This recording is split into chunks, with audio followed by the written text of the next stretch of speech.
That's life prepper. And I came across this article. I talk about living off the grid, different things, and how things are changing, becoming more and more illegal every day. Now, I posted this in on my page, on some other pages and things like that. Now, what it's talking about is you remember people would buy an acre of land or 5 acres, and they put a little camper on there or a bus and turn it into a living quarters or get an RV or whatever. And basically, they just lived off the land. A lot of them just did not hook up to any water or lights or anything like that. They lived like that, and they was very contented living in that type of environment. Very contented, very happy with it. But what's happened is across the U.S., as this talk about, local zoning officials are making it increasingly difficult for people to go off the grid. In some instances, threatening people with jail time for collecting rainwater or not hooking into a local utilities. Now I got a notice saying if I didn't have my utilities hooked up, I would have to be evicted, and if I didn't live on my own accord, they would condemn the house. So I went and paid the water bill thing, because I'm trying to get the pipes fixed. But basically, I was still kind of somewhat living off grid because I was using my rainwater to water my plants and stuff with, and I'd go down to the gym and do my showers or whatever I needed to do. So, but the fact is, because that was a choice. So I had to go down there, get the water, cut back on again. I had to have temporary patched up, but I don't really use the water that much. I'm replacing all the pipes and house, but the point is that is what is happening now. People who want to live off grid, catch rainwater, not use electricity, use solar power or wind power instead, are being forced to hook up to the utilities, or you will be fined. You can be evicted.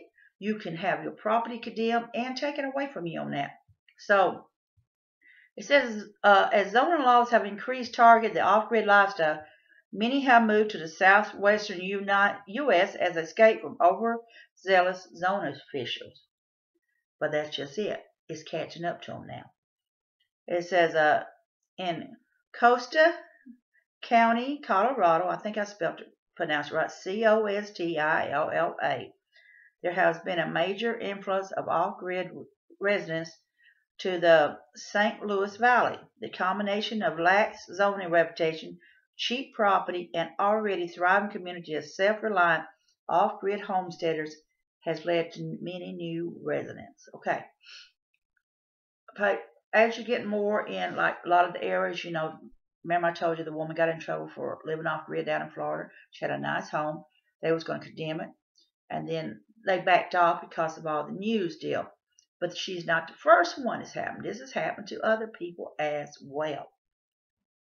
The off-grid lifestyle enjoyed by estimate 800 people is now being threatened as county officials have recently made moves to regulate and license the lifestyle into oblivion. So what they're saying is basically they got 800 people out there living off the grid because they choose to live like that.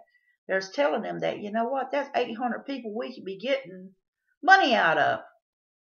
We're not going to let them live off grid anymore.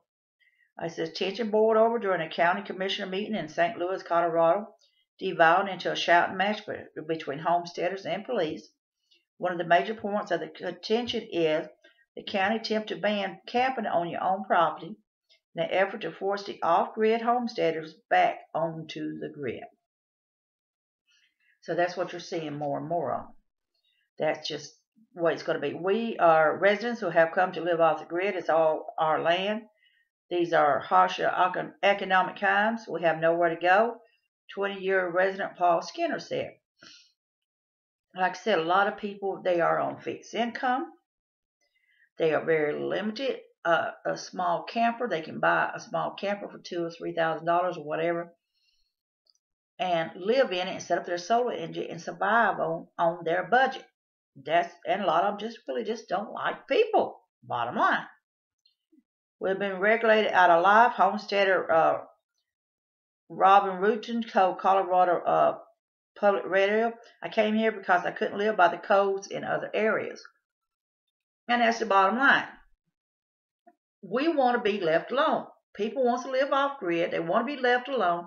They don't want to be forced to hook into utilities. They don't like the fluoride water. They don't want to be paying all that extra expense. They want to just be left alone. And that's just being regulated out. The county, which requires residents have a camping permit to live in an RV, small house, or other camp-style homes, have started to simply refuse the renewal of these permits. So they're taking it away. Same way with collecting rainwater. A lot of places require you to get a permit. And a lot of them's taking it away from them, saying we're refusing it. Because so that way they can go there and fine you and take more money from you. The major problem for homesteaders who often live in such accommodation while building their permanent residence. So they're trying to make that illegal as well. They're trying to build a home on that property, but they're living in a camper for now while they're trying to build their home. And they're saying you can't do that.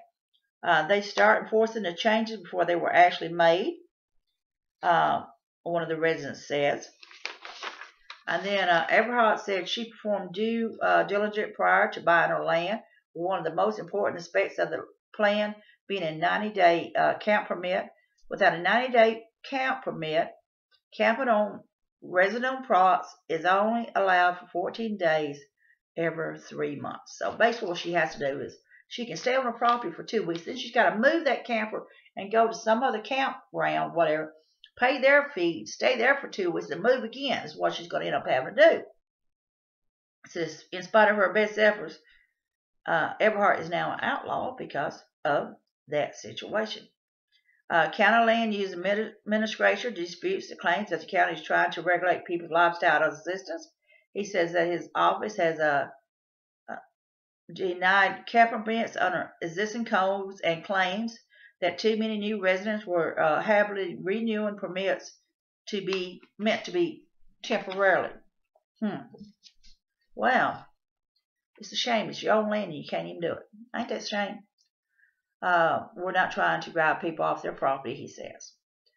Says he simply wants to make sure already established rules are followed for safety reasons, etc., etc. People who choose to live an alternative lifestyle is extremely commonplace in modern America. While there may be legal issues, sorry, my tongue didn't want to work, needs to be addressed. People have a right to use land that they own in a manner they see fit, to use the technology, basically, of the law to evict people from land they own, reeks of overreach and oppression of personal liberty.